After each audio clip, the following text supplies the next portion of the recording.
The sun over Fort Liberty burned through the parade field like fire on steel, and 282 soldiers stood in formation, every shadow razor-sharp against the ground. I could feel the weight of the heat pressing through my uniform as I called out the next command, my voice carrying clean and steady. This was the rehearsal for the change of command ceremony, the kind of event where no mistakes were allowed. No one moved. No one spoke. And then I saw him, Douglas Kane, my stepfather. The man who had once made the air in my lungs belonged to him. He wasn't supposed to be here this early, but he stood at the edge of the reviewing stand, sunglasses on, that crooked smile curling the way it used to before he punished silence. My spine recognized him before my brain did. He walked toward me like the parade field still belonged to him. He had been a colonel once, and every step still carried the arrogance of someone used to watching people flinch. I ordered my breathing to stay steady. Keep the formation moving. Do not give him what he came for. But when ghosts walk into your present, they bring every bruise with them. The smell of his cologne hit me first, the same one that used to cling to my doorways at night. He crossed the perimeter as if it didn't exist. "What is this little show, Lieutenant?" he said low, but sharp enough for nearby soldiers to hear. Heads twitched before snapping back to attention. He was performing for them just like he always had. "This is official rehearsal, sir. You are not authorized inside the formation," I answered, keeping my voice flat and professional. He tilted his head. "Oh, you've learned to talk like them now." My pulse thundered. The air thinned. He took another step forward, closer than any guest should ever get during a ceremony run-through. The platoon sergeant shifted, unsure whether to step in. I raised my hand slightly. "Stand down." This was between me and the man who used to decide the shape of my silence. "I raised you better than this," he said louder now. The ripple of tension spread through the formation like heat over asphalt. I knew this look. He wanted me small. But I wasn't that girl anymore. He moved without warning. One moment he stood there, the next, his hand clamped around my wrist. Not gentle, not fatherly. Ownership. His fingers dug into the scar I carried home from Kuwait. The world closed around that single grip. The smell of hot pavement, the sting of his nails through fabric, the wind shoving at the flag. He leaned in close enough that I could feel his breath. "You will not embarrass me today." Something in me stopped shaking. It went quiet. I shifted my weight. Pivot. Secure. Redirect. His wrist locked, and for the first time, his strength wasn't stronger than mine. Years of close-quarters defense drilled through muscle memory. My shoulder turned, my foot planted. The movement sliced through the air, and then came the sound. A sharp crack tearing the silence wide open. 282 soldiers froze. No boots shifted. No rifles moved. Douglas fell to one knee, glasses crooked, mouth wide, in a sound that didn't escape. The shock wasn't just in him. It rippled through every soldier watching. My breath was even, my shoulders square. My hand released him. He stared up at me, eyes wide, as if the world had betrayed his power. I turned to the formation, returned to attention. My voice was calm. The platoon sergeant echoed the command. The formation obeyed, not because of him, not because of rank, because something had changed. He whispered my name like a question. I didn't answer. This wasn't our house. This was Fort Liberty. My ground. My voice. Sirens began to rise somewhere behind the reviewing stand. Radios clicked. The medical team was coming. But that heartbeat between what he did and what I did was mine. If this moment shocked you too, tell me where you're watching from. I'll wait. The flag snapped in the wind above us. He knelt in the dirt that once belonged to his authority. I stood over him, not as his stepdaughter, not as his shadow, but as a soldier who finally refused to bow. The first sound I remember from that house wasn't laughter or music. It was the measured thump of Douglas Kane's boots walking down the hallway every night at the exact same time. I grew up in a small 2-story house on the outskirts of Raleigh, North Carolina, where silence didn't mean peace. It meant I had to stay alert, My mother, Vivian, used to sit at the kitchen table with her hands wrapped around a mug of coffee gone cold, pretending everything was fine. Douglas was already a colonel, then proud of the rank that wrapped around him like armor. He believed control was love, discipline was care, and fear was simply how children learned to respect. I was 12 the first time he grabbed my wrist hard enough to make my skin ache. It wasn't a slap. It wasn't a shout. It was something worse. It was quiet. He had found my school report card on the counter, saw a single B, and decided to make an example out of me. His hand closed around my arm like a cuff, and he leaned close, whispering about how weakness started with excuses. I remember the sound of the air conditioner rattling behind his words, the smell of the floor cleaner, the sharp edge of the table pressing into my back. I didn't cry. I just learned the first rule of surviving that house. Stay still. Stay silent. Every morning started the same way. Wake at 5, run 2 miles calisthenics in the driveway.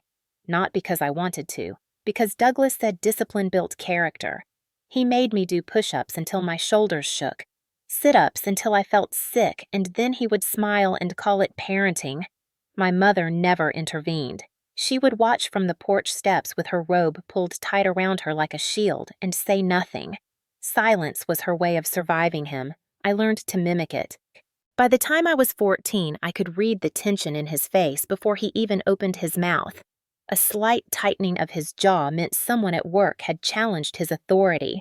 That meant the house would be worse that night. He didn't hit to punish. He controlled to remind. He controlled what I ate, how long I trained, what music I listened to, what friends I was allowed to see. If I showed too much emotion, he called it weakness. If I didn't show any, he called it defiance. There was no right answer, only the lesson that my will was irrelevant. He treated my mother the same way. She disappeared piece by piece over the years, her laughter growing smaller until it finally vanished. I used to hear her crying at night, muffled behind their bedroom door, and I knew she wouldn't come for me. She couldn't even save herself. I remember the night he gave me my first set of dog tags, not as a gift, but as an order. "You'll thank me someday," he said, his thumb brushing over the cold metal pressed against my skin. "This will make you strong." What he meant was this would make me like him. The problem was I didn't want to be him. But at 12, 13, 14, I didn't have words for resistance. I only had silence. When I turned 16, I started running before he could wake me.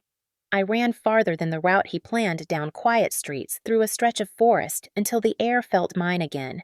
That was the only place I felt like my lungs belonged to me.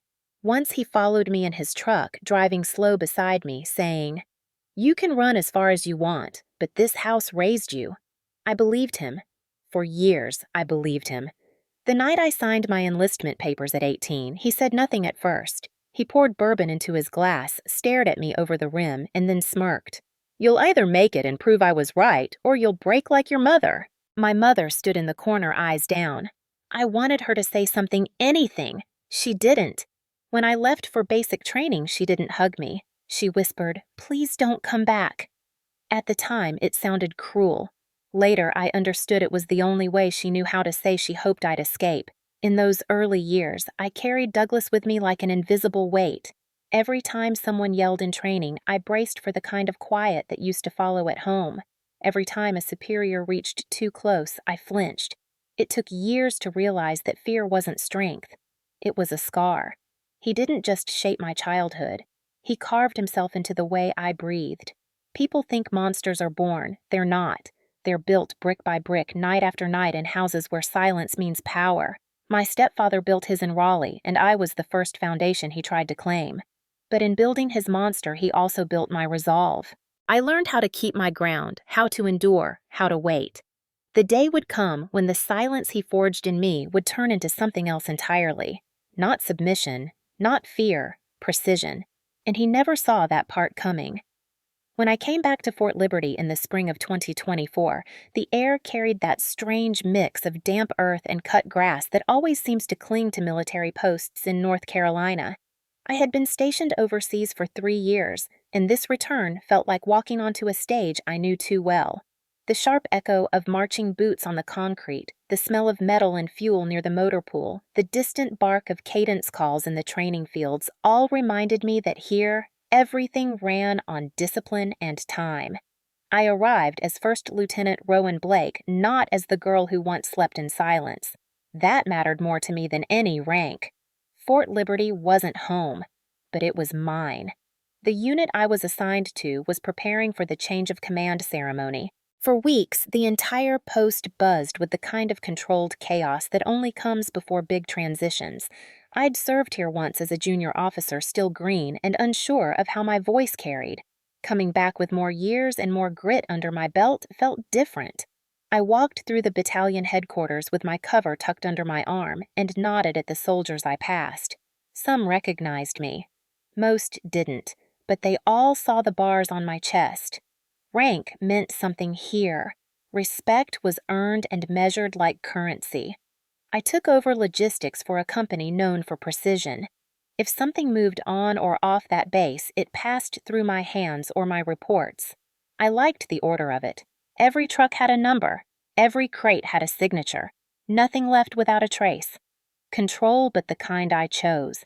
The kind that didn't come with bruises. My platoon sergeant, Ethan Morales, was one of those rare NCOs who didn't waste words. He had steady eyes, a sharp sense of humor buried under layers of discipline, and a habit of watching details others missed. From the first briefing, he understood I wasn't there to prove anything. I was there to keep things running smooth. That quiet kind of leadership travels fast in the ranks. Fort Liberty was also where Douglas and my mother had decided to move 6 months earlier. They sold the house in Raleigh after his retirement and settled in Fayetteville. My mother said it was to be closer to me, but I knew Douglas. He didn't move closer to support. He moved closer to control. That realization sat like a cold stone in my chest. I hadn't told anyone in the unit about my history with him. Not Morales. Not my CO. No one. Some things don't need to be spoken to be carried. The first time I saw him after returning, I was leaving the post exchange. He was leaning against his black pickup truck in the parking lot like he owned the world. The moment I spotted him, something deep in my muscles tightened the way it used to when I heard his boots at night. But this time, I didn't lower my eyes. I walked straight past him. He said my name like a test. Rowan. I didn't stop. Lieutenant Blake now, I said without looking at him. The sound of his laugh followed me like a chain dragging on the pavement. He started showing up more often after that, at the commissary, at the coffee shop outside the main gate, sitting in the stands during PT formations like he belonged there.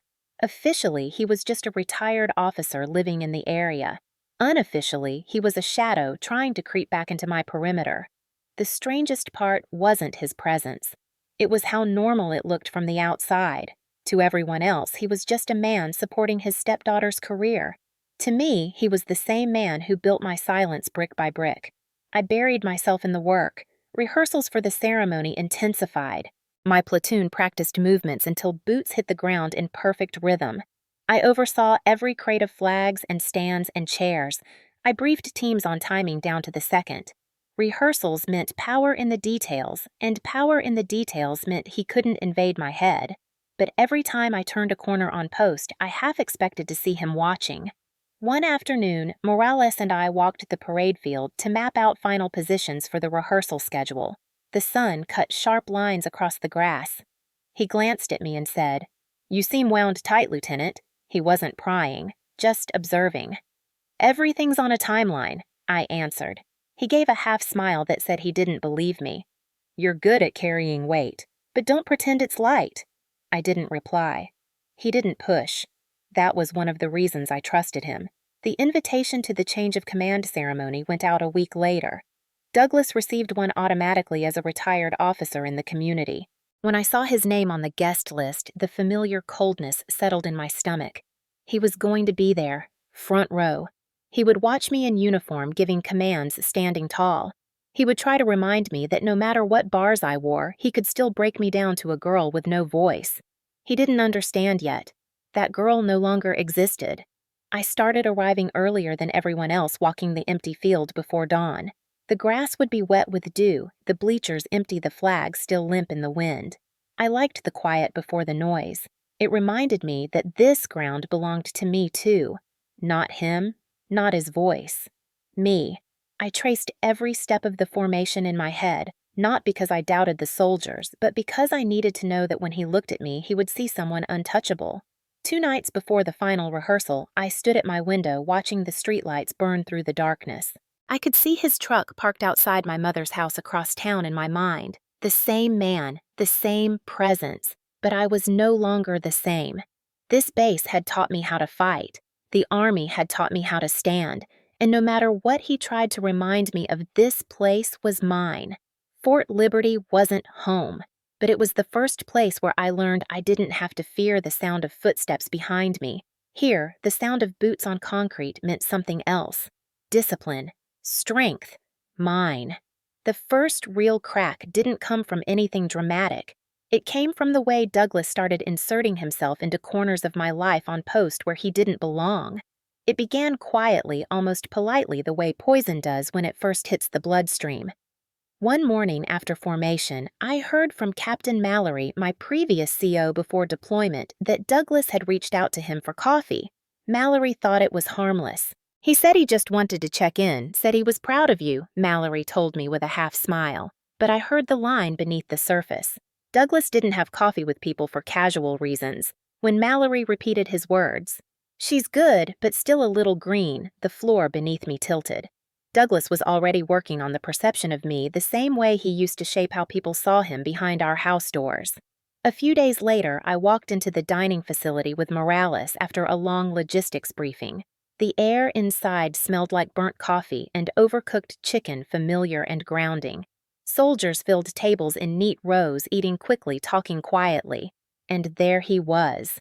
Douglas sat with 2 retired officers near the far wall, wearing his pressed polo like he never let go of the uniform. He saw me the moment I stepped through the door. He raised his glass like we were some happy family at a reunion. I tried to ignore him, but he didn't allow that luxury. As I walked past with my tray, his voice carried over the clatter of trays and silverware, deliberate and loud. "Still soft, just like your mother." The room didn't freeze, but it shifted. Conversations dipped. Eyes flickered toward us and then away, pretending not to see. He had always known how to choose the perfect pitch to humiliate. He didn't need to scream. He just needed to plant the doubt in the air around me, let it hang like smoke. Morales turned his head sharply toward him, his jaw tightening, but I shook my head. "Don't," I whispered. I kept walking my boots steady even as my chest burned. If I gave him a reaction, he'd win. He always fed on reactions. That night in my quarters, I stared at the scar on my forearm, tracing the raised skin like a map of everything he'd ever tried to own. The Army had taught me to breathe through chaos, but it hadn't taught me how to breathe through the past when it showed up uninvited. 2 days later, I saw his truck in the motor pool parking lot. He wasn't supposed to be there. Civilians and retirees didn't belong inside restricted areas without clearance. I was heading to check a convoy manifest when his figure stepped out from between 2 vehicles like a memory I couldn't outrun. The late afternoon sun cut across the lot, and for a second it felt like I was 16 again, standing on the front porch with nowhere to run. He approached slowly, too calm. Douglas was never dangerous when he yelled. He was dangerous when he whispered. "You think that uniform makes you untouchable?" he said, his voice low and almost casual. I stopped walking. "You're on federal property," I said, keeping my tone flat. "You shouldn't be here." His lips curved. "Relax. I just wanted to see how far you've come. Guess some things don't change." And then he did it. He reached out and grabbed my left arm. The grip wasn't violent, at least not in the way it would look on camera. It was firm. Intentional, a perfect imitation of how he used to hold me when he wanted me to remember who he believed I belonged to. His thumb pressed right into the nerve below the scar, the one that never fully healed after Kuwait. Pain shot up my arm in a white-hot flash. My breath hitched, my vision narrowed, and for one terrible second the motor pool disappeared. I was 12 again. That same smell of floor polish, that same hush in the house, that same voice whispering control into my skin. But something else was different this time. I wasn't a girl in that house anymore. I was an officer standing in uniform in a place where my voice mattered. I stepped back sharply, yanking my arm free. "Don't touch me," I said. Not loud, not shaking. Clean. Sharp. His face didn't twist with shame. It twisted with something worse, amusement. He looked at me like he'd just reminded me of the leash he still believed existed. Then he turned and walked away as if it was nothing, as if I was nothing. I stood in the middle of that parking lot until the sound of his boots faded into the sound of diesel engines. I didn't move. My hands curled so tightly that my nails bit into my palms. Morales found me an hour later when I was still sitting at my desk, files untouched. He didn't ask what happened. He just looked at the bruise already darkening under the sleeve of my uniform. His voice was low. He touched you. It wasn't a question. I didn't answer. I didn't need to. The realization came slow and cold. Douglas never stopped controlling. He just changed tactics. When physical power lost its grip, he used perception. When perception didn't work, he used memory. He didn't need to break down the woman I'd become. He just had to press hard enough on the girl he built. That was the crack. That was the proof. That night alone in my room, I stared at the reflection in the mirror. Not the bars on my chest, not the uniform, just the eyes of a woman who understood that the past wasn't behind her. It had followed her home, and it wanted to be let back in. I whispered to the empty room, almost like a vow. Never again. Ever had someone try to control you even when you're grown. Tell me below. The bruise on my arm faded slower than I expected. Every time I pulled on my uniform, it caught my eye like a small, dark reminder that Douglas's grip had followed me even here. But bruises are good teachers. They don't let you forget. I didn't want to live in the quiet place where he could reach me and expect me to retreat again. That was the moment the plan started forming, not out of vengeance, but out of clarity. If he ever crossed that line again, there would be no retreat. There would be no shrinking back into silence. There would only be the truth exposed in the most public way possible. Morales noticed the way I'd been spending longer hours at the combatives training room after duty. At first, he didn't ask questions. He just joined me stepping onto the mat with that quiet, grounded energy of his. We'd trained together during my first posting at Liberty, so he knew my rhythm. The first night, I asked him to run me through close-quarters drills over and over until my muscles stopped hesitating. He didn't push, but I could feel him reading me like he always did. "You're not just sharpening skills," he said, finally wiping sweat from his neck. "You're waiting for something." I didn't look at him. "I'm preparing." He tilted his head slightly like he already knew the answer, but wanted me to say it out loud. For him, I didn't reply. I didn't have to. We trained until my body felt carved out of steel. Pivot, secure, redirect. Every wrist lock, every throw, every step became muscle memory so sharp I could feel it in my bones. It wasn't about strength. I knew Douglas. He was bigger than me, older, but his power was never just in muscle. It was in the certainty that I would fold. Training wasn't about winning a fight. It was about erasing that certainty from the inside out. One night, after a particularly intense session, Morales sat on the bench opposite me, elbows resting on his knees, breathing steady. The gym was empty except for the hum of fluorescent lights. "I've seen men like him before," he said, finally. "Guys who think the world belongs to them because they wore rank once. They don't take losing control well, and when they feel it slipping, they lash out harder. You can't wait for him to play nice. If he crosses that line again, he's not just coming at you as family. He's coming at you like he's still got authority." I listened carefully because Morales didn't deal in sentiment. He dealt in truths that landed like gravel in your boots. "I know," I said quietly. "Then you know what needs to happen," he replied. After he left that night, I stayed in the gym long after the lights flickered toward closing. I stared at my reflection in the blackened window. For so many years, his shadow had filled the room first. But now, it was just me. The next step wasn't physical, it was tactical. I started pulling out the pieces I'd kept locked away since my teenage years. They were small things back then, things I hadn't understood fully but had held on to anyway. A recorded voicemail he left the night before I left for basic training, his words slurred with bourbon but sharp with menace. A leather notebook I'd filled from ages 12 to 17 with small lines describing what he did never in full sentences because I didn't dare back then, but enough to remember. Receipts from the times he forced me to train past pain hospital visits that had been brushed off as accidents. It wasn't evidence meant for revenge. It was a map of the years he believed would never come back to haunt him. Then there were the official records. Years ago, when I was still enlisted, I had quietly started therapy through Veterans Affairs after one of my deployments. I'd told my therapist enough to leave a trace in the system, a record that his control had started before the Army. I filed a restricted report back then, terrified to make it public. Now, I requested the documentation. VA records don't lie. I bought a small digital recorder and started carrying it with me in my uniform pocket. It wasn't paranoia. It was insurance. Every time I ran into him around Fayetteville, I flipped the switch. I didn't care if it caught a full conversation or just ambient sound. If Douglas thought he could walk through my world unrecorded, he was wrong. I also spoke with a civilian attorney quietly, not to press charges, but to understand the boundaries, what counted as admissible.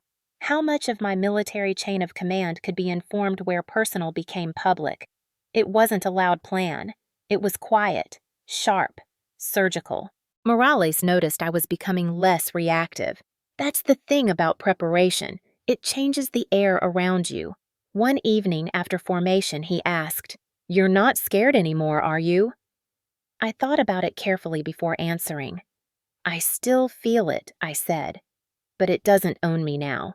He gave a small nod. Then whatever he tries next, he won't see it coming. I also started positioning the people around me carefully, not telling them everything, but laying foundations. I made sure my CO understood that Morales and I were running extended combatives drills for readiness training. I offered to help with rehearsal schedules for the ceremony, putting myself at the center of operations. The more visible I became in my role, the less room Douglas would have to maneuver in shadows. If he tried to humiliate me again, it wouldn't happen in the dark. It would happen where every eye could see it. That's where men like him crack. On nights when sleep wouldn't come, I would sit on my bed with the old notebook in my lap, the one with frayed corners and ink smudges from another life. I'd flip through the pages and remind myself why preparation mattered. He built my silence in private. I would end it in public. I rehearsed the confrontation in my head 1,000 times. Not just the physical part, the grip, the pivot, the break, but the way I would stand afterward. Shoulders back, eyes steady, no apology. I thought about the way it would sound when the silence of the parade field cracked like a bone, when every witness saw the man who used to control a house lose control in front of 282 soldiers. That moment wasn't about violence. It was about taking back everything he thought he owned. One afternoon, Morales and I ended training with a slow drill. He grabbed my wrist in a way that mirrored Douglas' deliberate, too familiar. For a split second, my pulse spiked, but then I moved. Pivot, redirect, lock. He landed on the mat with a grunt, more surprised than hurt. "You don't hesitate anymore," he said from the floor. I extended a hand to him. "I can't afford to." That night, I organized everything I had into a secure drive, recordings, documents, scans of my journal VA notes. I labeled it with a single word, liberty. It wasn't just about the base. It was about me. When I looked at my reflection in the mirror later, I didn't see a scared kid anymore. I saw a soldier with a plan. If he ever crossed that line again, I would not just defend myself. I would dismantle his illusion of power piece by piece in front of everyone. The parade field was coming. He didn't know it yet, but he'd already stepped into a trap I built quietly, patiently, exactly the way he used to corner me. Only this time, I would be the one standing when it ended. The day of the official rehearsal came bright and relentless, the kind of clear North Carolina sky that makes every uniform edge stand out in harsh relief, and I felt a tight calm settle around my ribs as I stepped onto the parade field. Chairs were being set, flags were being checked, and a hum of practical conversation moved across the grass like measured wind. I had slept poorly the night before, not from fear, but from the work of sharpening the small details, timing, spacing the exact cadence of commands. I wanted the rehearsal to be perfect because perfection makes humiliation harder to stage. Guests began to arrive with the steady patience of civilians used to protocol. Among them, like a shadow that never quite learned to be quiet, was Douglas Kane seated in the front rows with other retired officers, an awkward monument of a man in a pressed shirt who still believed rank followed him into retirement. When he saw me, he gave that small measuring smile he kept for displays. It was the same smile he had used in our kitchen when he wanted me to remember that my body belonged to his rules. I kept my face like the rest of the formation flat and focused, giving commands with the practiced clarity I had honed for years. The soldiers did not hesitate. They moved like one organism, a machine of discipline. For a moment, I allowed myself to feel the familiar warmth of cohesion. This is what I defend. This is what I am. And then his voice slipped across the field, a low and deliberate thread that cut through the rehearsed calm. Still soft, just like your mother. The words fell like stones into the hush between commands. Heads turned and then snapped back, a ripple of attention that sought to deny what it had heard. He had chosen his pitch perfectly. Not a shout, not a spectacle, but a public knife. I had practiced this moment 1,000 times in my head, but nothing prepares you for the way humiliation lands when it is aimed with surgical patience at the place you have fought to build. I stepped a fraction from the line and murmured, "Not here," not loud, but my words carried far enough for those closest to hear. I was trying to offer him a last chance to step back into whatever civility a retired man could pretend to have. He did not step back. He rose from his chair, the movement deliberate, and began to walk toward the formation the way someone walks to a stage where they still expect applause. He approached with a slow arrogance that seemed designed to draw attention, and even as the platoon sergeant stiffened, I felt a deep old pressure in my chest, like an uninvited hand. The field narrowed to the sound of his boots and the tick of my own breath. He reached me so close that I could see the shallow lines around his eyes, the tiny idiosyncrasies of a face used to command. "You think you have a place to speak," he said, his voice a quiet thunder. The heat under my collar was not from the sun, but from something else, an ancient electric tension. I told him again, steady and direct, "This is official rehearsal. You are a guest. You must remain outside the formation."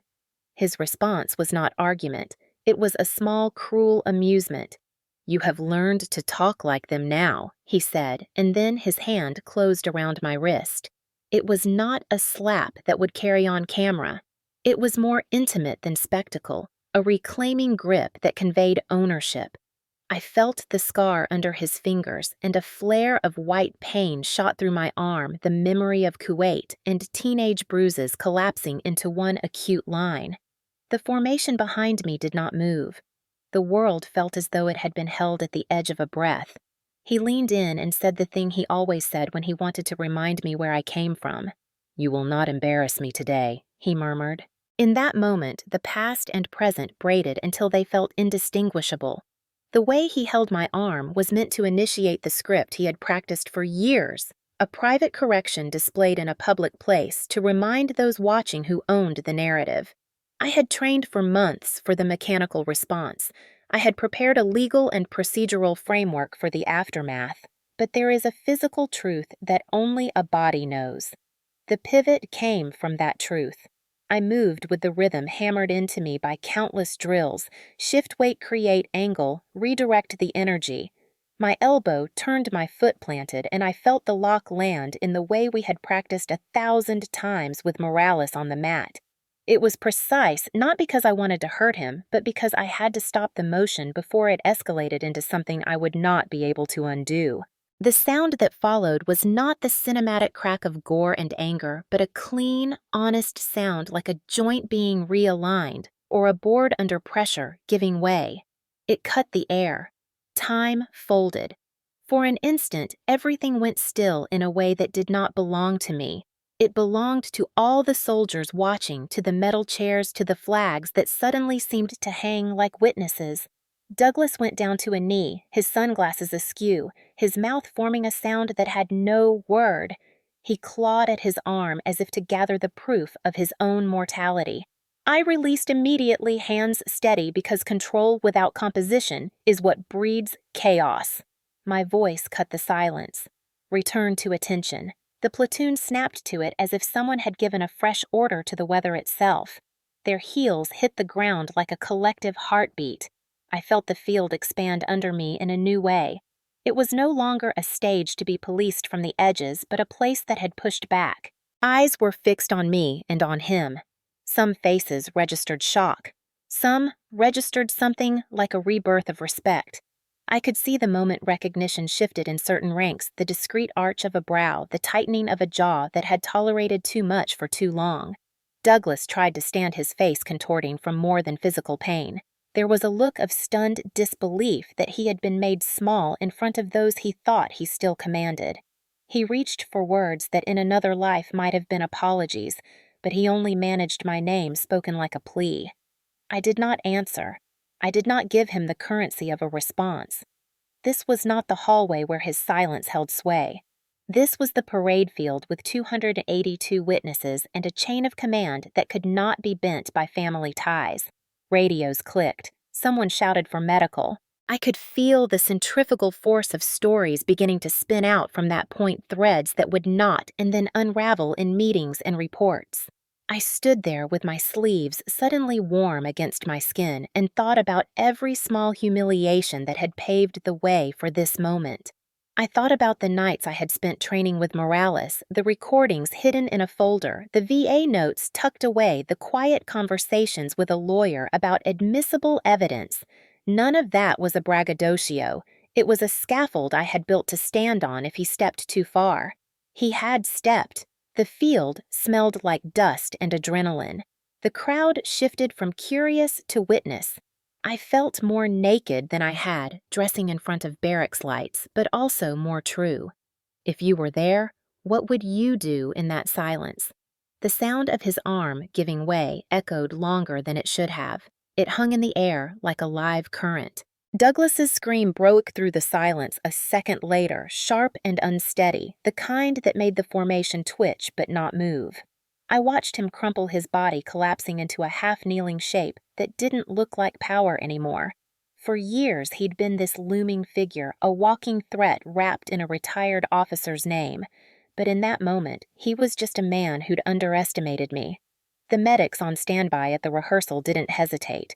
The second the scream ripped across the field, two of them sprinted forward, their boots pounding the ground like gunfire. Their voices were clipped professional, calling for a stretcher over the radio. Douglas tried to stand but couldn't, clutching his forearm, shock and fury crossing his face in the same breath. My commander, Captain Adler, was on the far side of the field, but his head snapped toward the commotion the second the scream cut through the air. Within seconds, he was striding over with the command sergeant major and the CID liaison captain Lynn Carter following in his wake.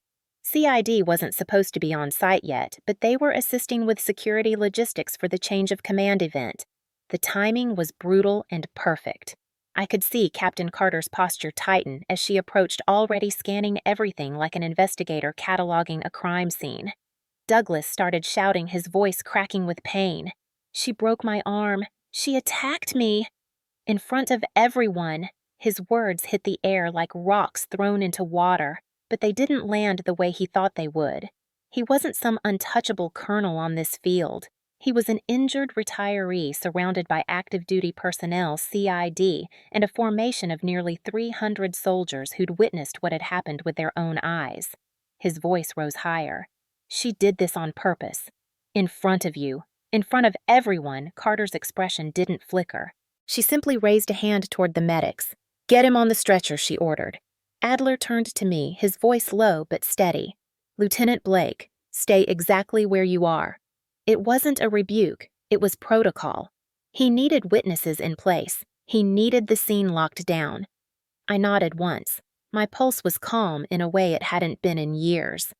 Douglas tried to lunge toward me when the medics touched him like some cornered animal, refusing to accept that the world had shifted beneath him. But his body betrayed him. Pain folded him in half. Then I heard it, the click and hum of dozens of phones being pulled from pockets. Soldiers, guests, even a few retirees had already started recording the aftermath. The line between official ceremony and spectacle was gone. His words, his rage, his humiliation were being captured in real time.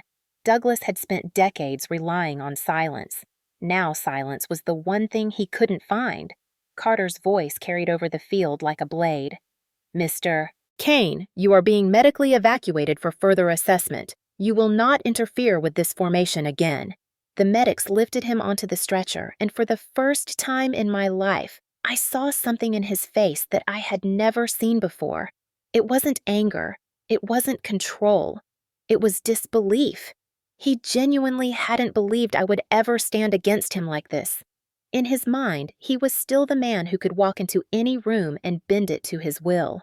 The chatter started before he even left the field, whispered breaths rippling through the formation like heat waves. Soldiers don't speak during formal rehearsals, but this wasn't normal. This was a story being born right in front of them. By the time they reached the edge of the field, I caught fragments of words floating around the ranks.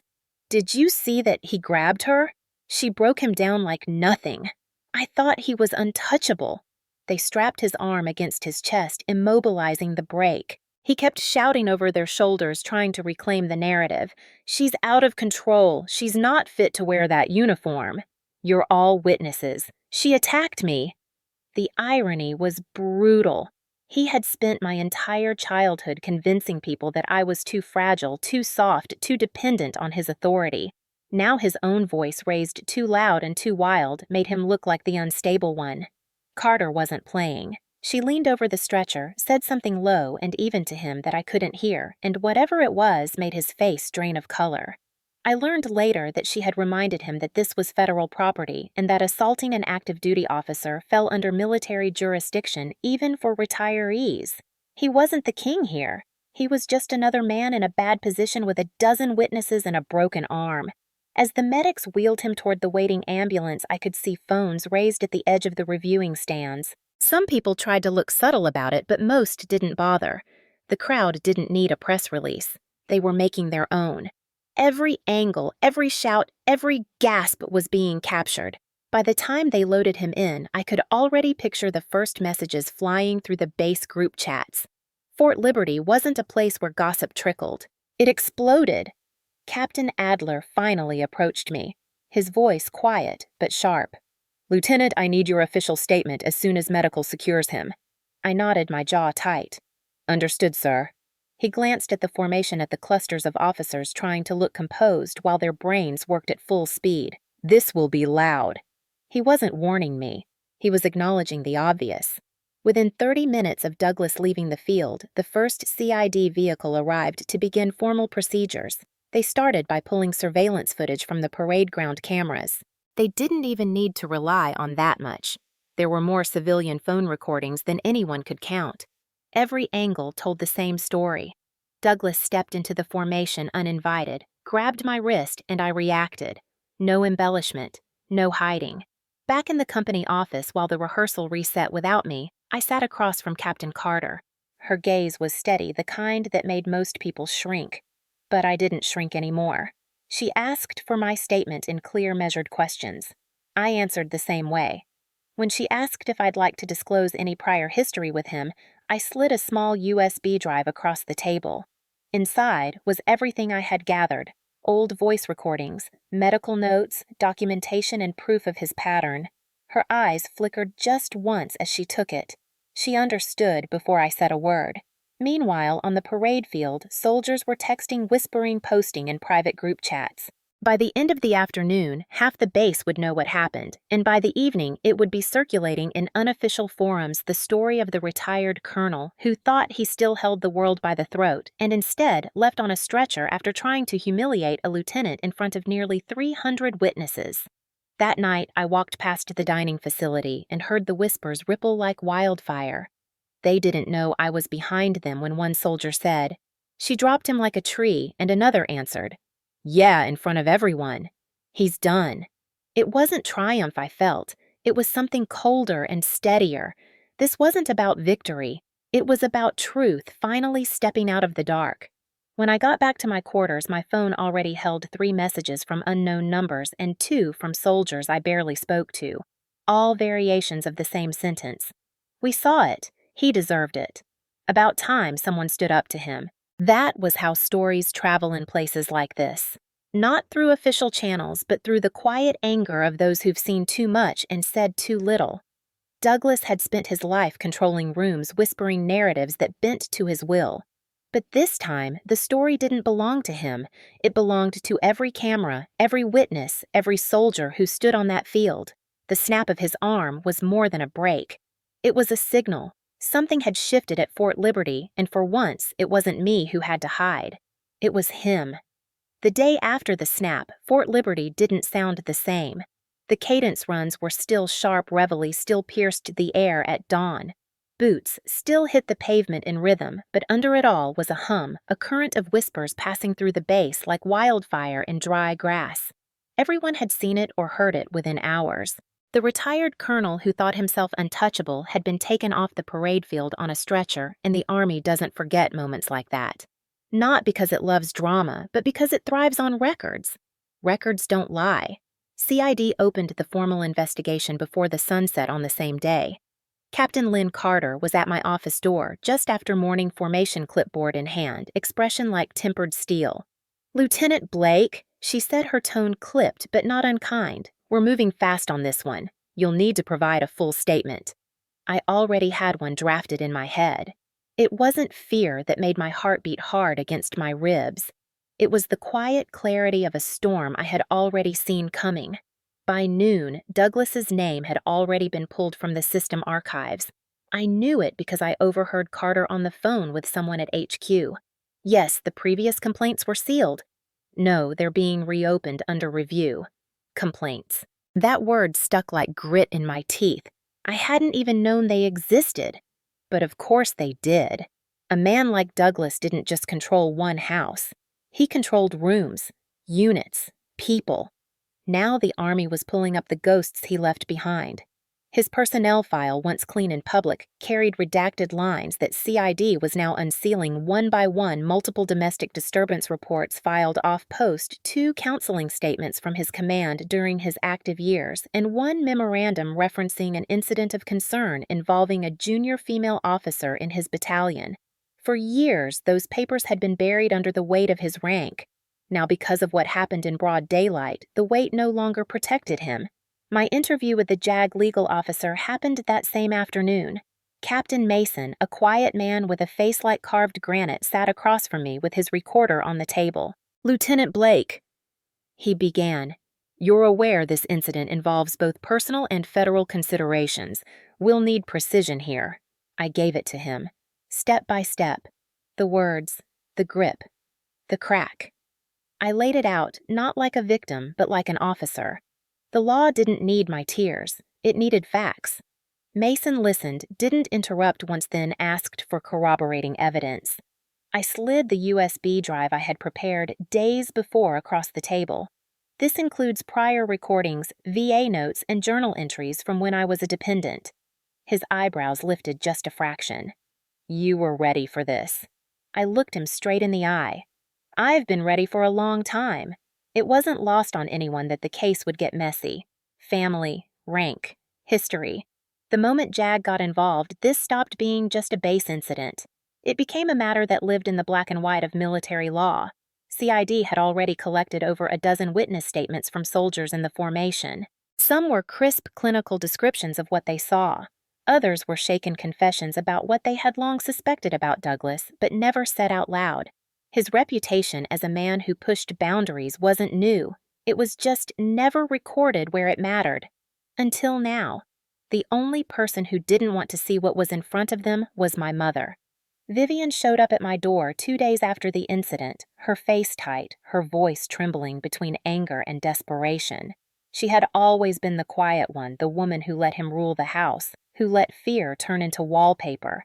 But that night, she stood in my living room, holding her purse like a shield, and whispered, "You didn't have to do it like that. You humiliated him in front of everyone." Her words were soft, but they landed like stones. I didn't shout. I didn't explain. I just looked at her and said I didn't humiliate him. He did it himself. She flinched because somewhere deep down she knew it was true. She wasn't defending justice. She was defending the only stability she'd ever known, no matter how warped it was. She left without another word. I didn't follow her. While she clung to the image of a man who never truly loved anyone but power, others were stepping forward. It started with a message to CID from a retired sergeant who'd served under Douglas 15 years earlier. She wrote about inappropriate comments and unwelcome proximity. Then a former specialist who'd left the service early after what she described as a confrontation during a field exercise. One by one, statements began to surface. Some anonymous, some signed, all whispering the same thing: this wasn't the first time Douglas Kane had crossed the line. It was just the first time he couldn't bury it. Carter came to me one morning with a thin stack of printed forms. "These are the first batch of new statements," she said.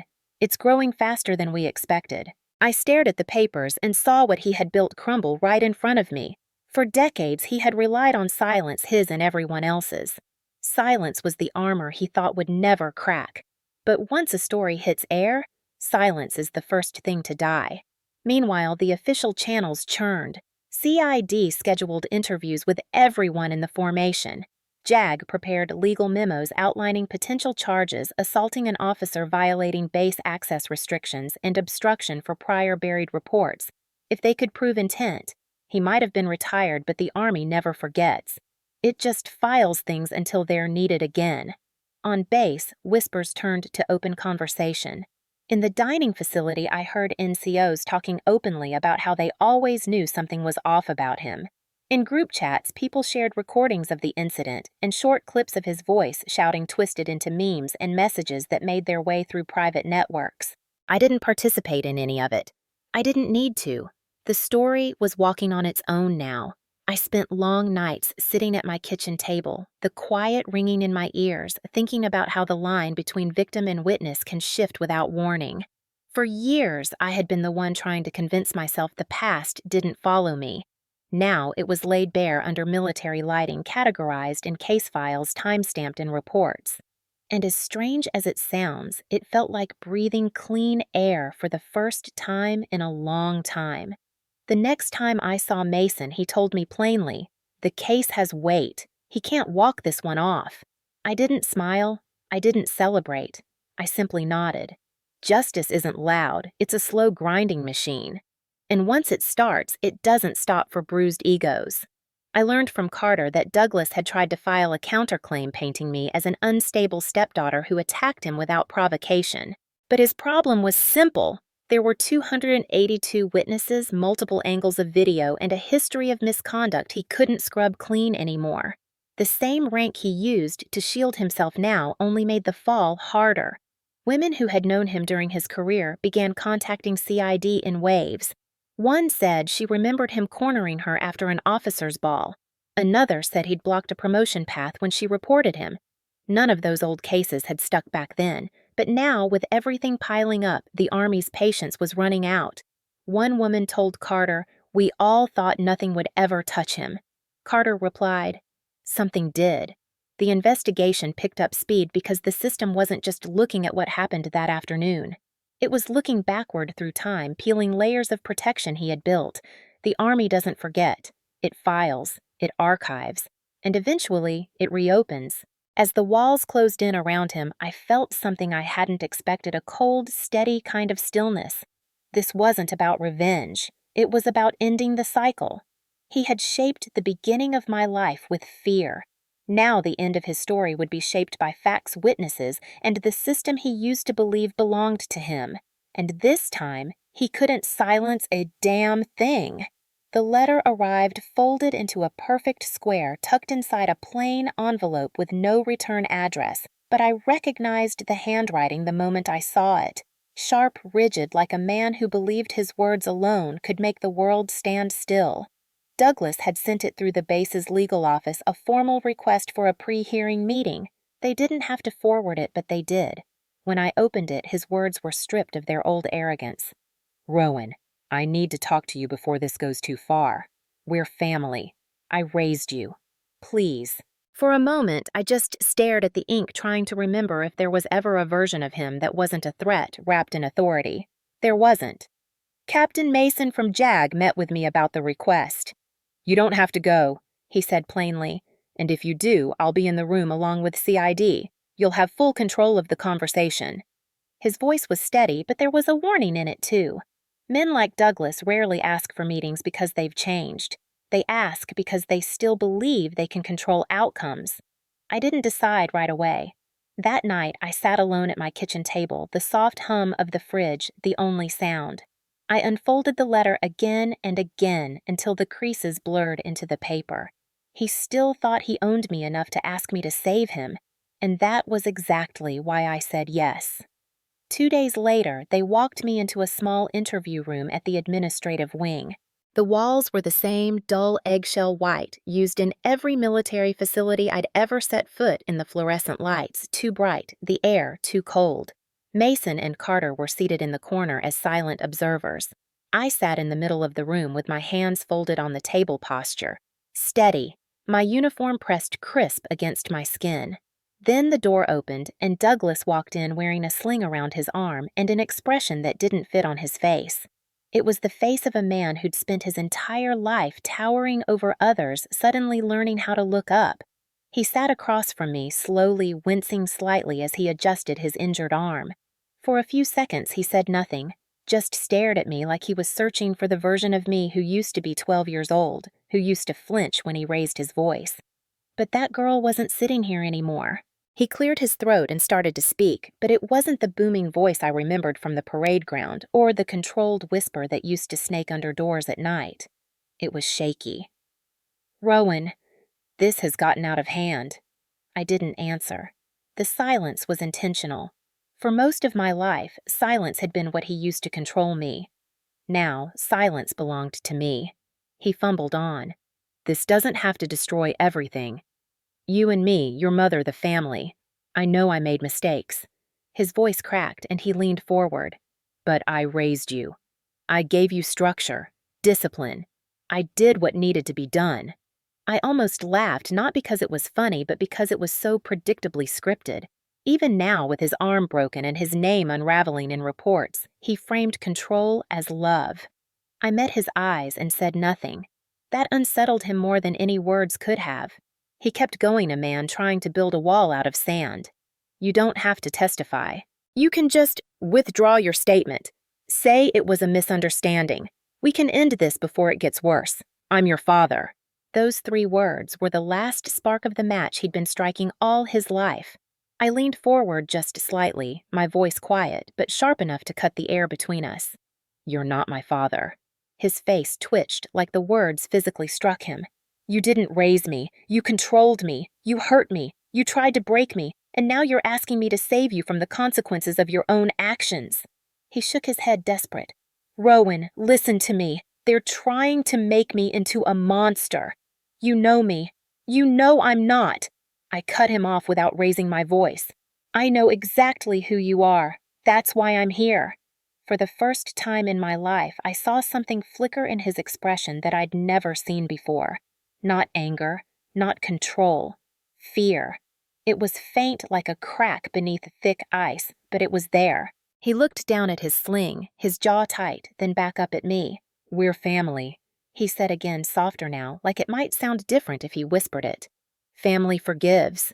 "No," I said. "Family protects. You just controlled." The silence that followed didn't feel like the heavy silence of my childhood. It felt like standing on a battlefield after the smoke has cleared and realizing the person who spent their life towering over you has nothing left to stand on. He blinked hard, his breathing uneven, tears brimming at the edges of his eyes. He tried one last angle, the one he'd always used on my mother, on everyone. "If you do this, everything I've built, everything we've been, it's over." I didn't hesitate. Good. The word hung between us like the final strike of a gavel. He blinked, stunned, like he hadn't considered that my answer could be anything but surrender. He had always believed I would bend if he just found the right tone, but there was no tone left to use. Mason cleared his throat softly in the corner, a reminder that every word was recorded. Carter sat unmoving, her eyes steady on the 2 of us. Douglas leaned forward again, his face breaking into something rawer, smaller. His voice dropped to a whisper that didn't carry the weight it used to. "You'll regret this," he said, not like a threat, but like a broken man who couldn't imagine a world that didn't revolve around him. I stood slowly, keeping my posture level. "No." I spent my childhood regretting every time I didn't stand up to you. I won't regret this." I stepped back from the table and nodded once to Mason and Carter. The meeting was over.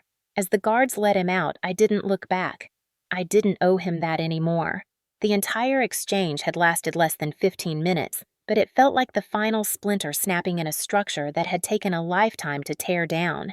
Outside the room, the air tasted different, clean. I could hear boots on tile, distant voices down the hallway, but for the first time, those sounds didn't make me tense. Morales was waiting by the door. He didn't say anything. He just nodded the way soldiers do when they understand something important has happened, but don't need to dress it in words. Later that night, I sat on my bed with the letter he'd sent me now creased and faded from how many times I'd folded it.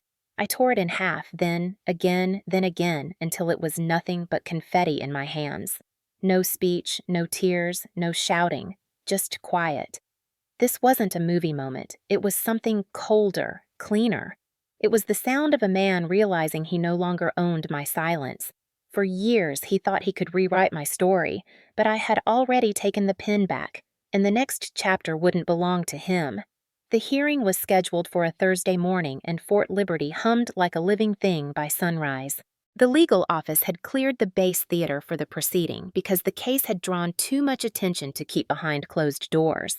A retired lieutenant colonel facing charges of assaulting a serving officer on federal property in front of nearly 300 soldiers with video evidence circulating through every corner of the installation. This wasn't just another disciplinary hearing. This was the reckoning of a man who had believed for decades that the rules bent for him.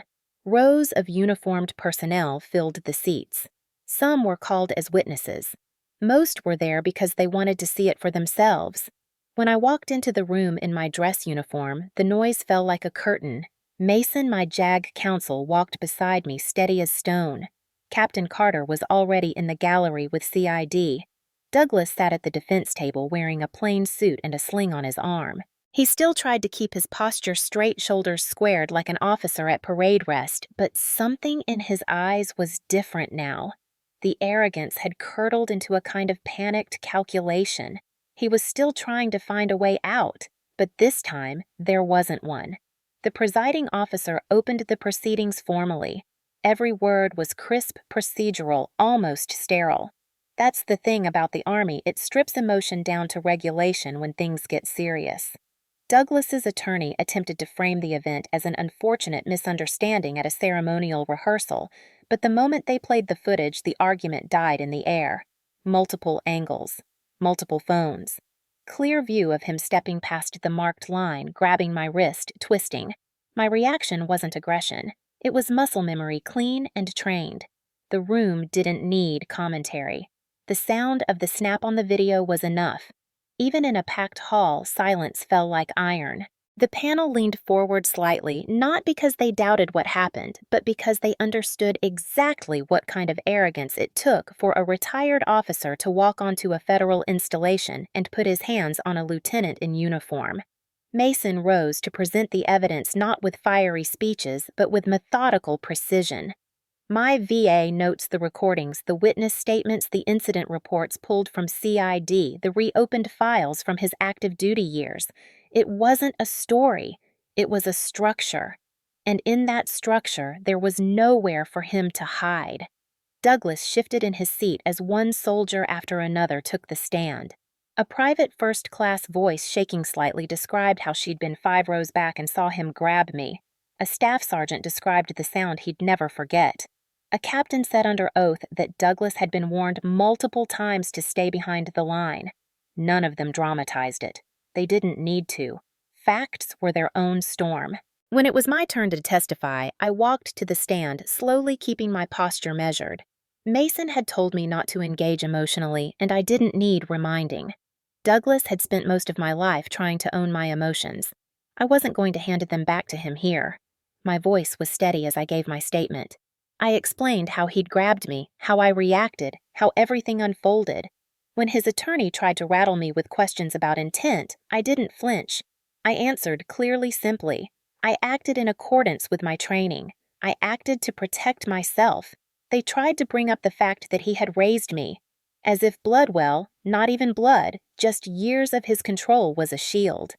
I met his attorney's gaze and said, "He didn't raise me. He controlled me. And control isn't love, it isn't protection. It ends here." The gallery shifted a quiet ripple through the room. Even the panel caught the weight of it. Then Carter testified. Her voice was surgical. She explained the base access violation, the federal jurisdiction, the reopened misconduct records, the fact that his actions were not isolated but part of a documented pattern. She didn't dramatize it. She didn't need to. She laid out the chain of facts like a line of dominoes, and the story told itself. When Douglas took the stand, I saw a man unraveling in slow motion. His voice cracked between forced dignity and panic. He tried to frame himself as a father figure, a mentor, a man trying to help a young officer remember her place. But the moment he said the word place, a visible shift went through the room, because everyone there knew what that word meant coming from a man like him. Place, as in power, as in control, as in everything the Army had spent years trying to unlearn from men who abused the rank on their collar. His cross-examination was short and brutal. Carter pointed out inconsistencies in his statements. Mason played his own words from the recordings I'd kept from the months leading up to the incident. Words where he told me, "You'll never outrank me not in this house." Words where he called me weak. It wasn't anger that broke him. It was his own voice heard through the cold clarity of speakers in a courtroom. By the time closing statements came, there was no suspense left. The panel ruled swiftly. His veteran privileges were revoked. His federal access was permanently suspended. The case was referred for civilian prosecution for assaulting an officer on federal property. But the punishment that landed hardest wasn't written on paper. It was the silence that followed the verdict. Outside the hearing room, the hallway was lined with soldiers. They hadn't been called to testify. They just came to watch. Some leaned against the wall's arms crossed. Others stood quietly, hands in pockets. I caught a few of their whispers as I passed. "She did what we never could. Finally, he's done." They weren't celebrating me like some hero. They were acknowledging a weight they'd all felt at some point.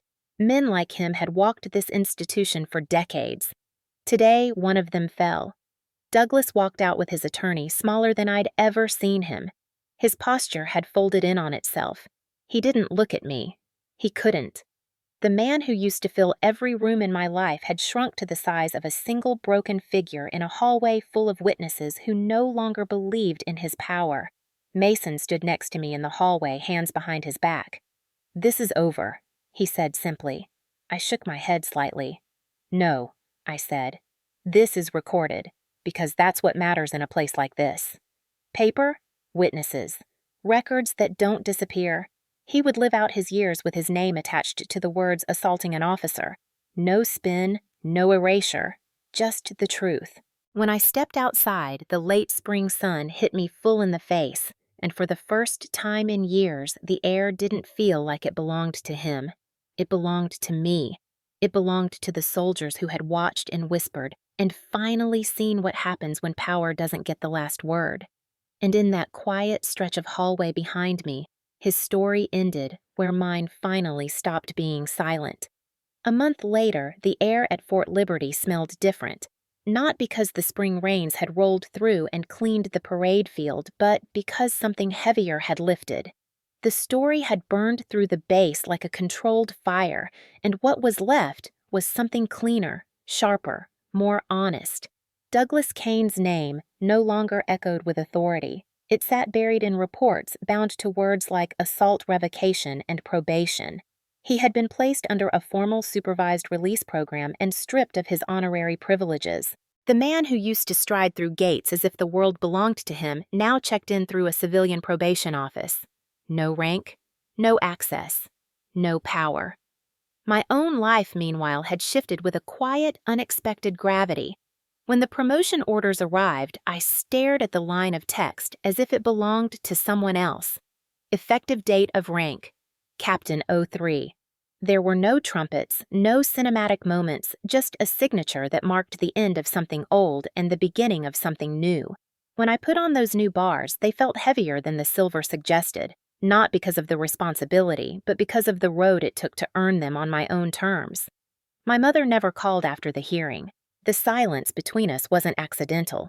It was something she chose because facing the truth would have meant acknowledging the decades she'd spent letting him control both of us. For years, she'd spoken through him. Now, she had no voice at all. I didn't chase her. That silence was hers to carry. The day of the change of command finally came a ceremony that had once been a source of pressure, but now felt like a quiet victory. The parade field had been dressed with the same precision as always.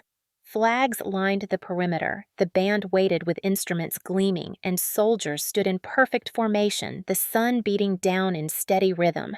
I stood at the podium in my new rank, the microphone adjusted to my height, my notes in hand, but unnecessary. A month ago, I had stood here as someone being pulled back into an old nightmare. Today, I stood here as the one who owned her silence. I looked out at the rows of uniforms, their faces expectant and steady, and I thought about all the years I'd spent swallowing my voice to survive. Not anymore. I didn't give a speech about heroism or justice. I spoke about discipline, about dignity, about how power isn't defined by who can make the loudest threats, but by who can stand quietly and hold their ground when it matters. I spoke in the same calm tone I'd used that day on the field when everything snapped into place. The silence in response wasn't empty. It was solid, earned. When the ceremony ended, soldiers began to move toward the refreshment tents, their chatter mixing with the faint sound of the band.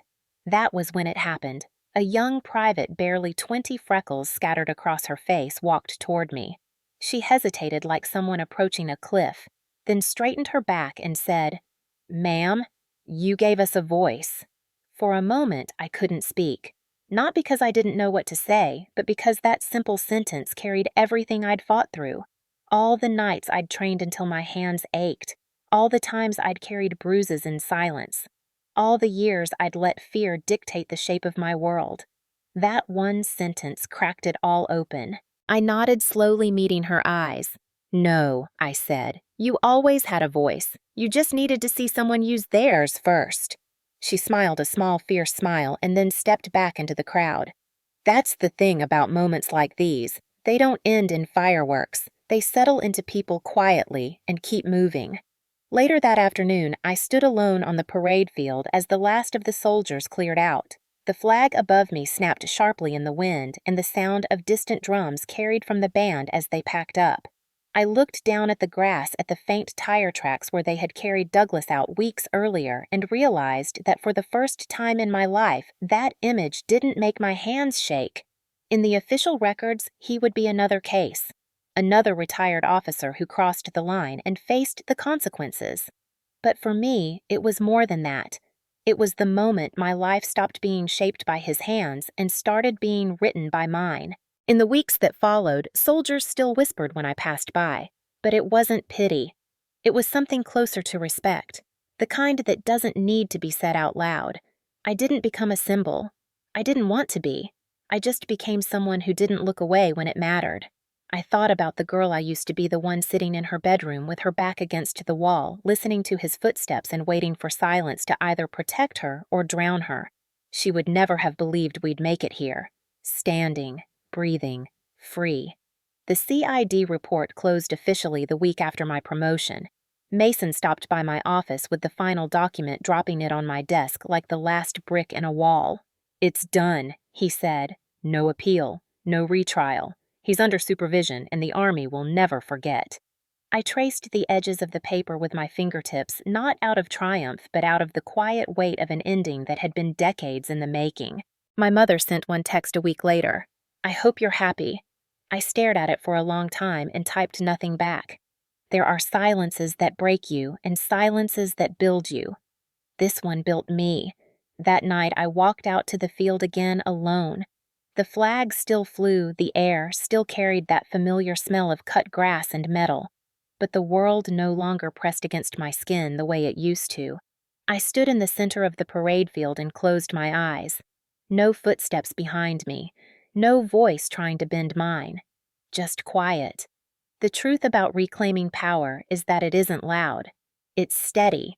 It's the quiet that comes after a storm when the ground is still damp and the air smells like something has been washed clean. That's what I stood in now. If you've ever taken your power back, type strong in the comments. As the sun dipped low and the last of the light hit the flag, I raised my head and let the silence settle around me. This time it wasn't his, it was mine. And I wasn't standing tall because I had to prove something. I was standing tall because I was free.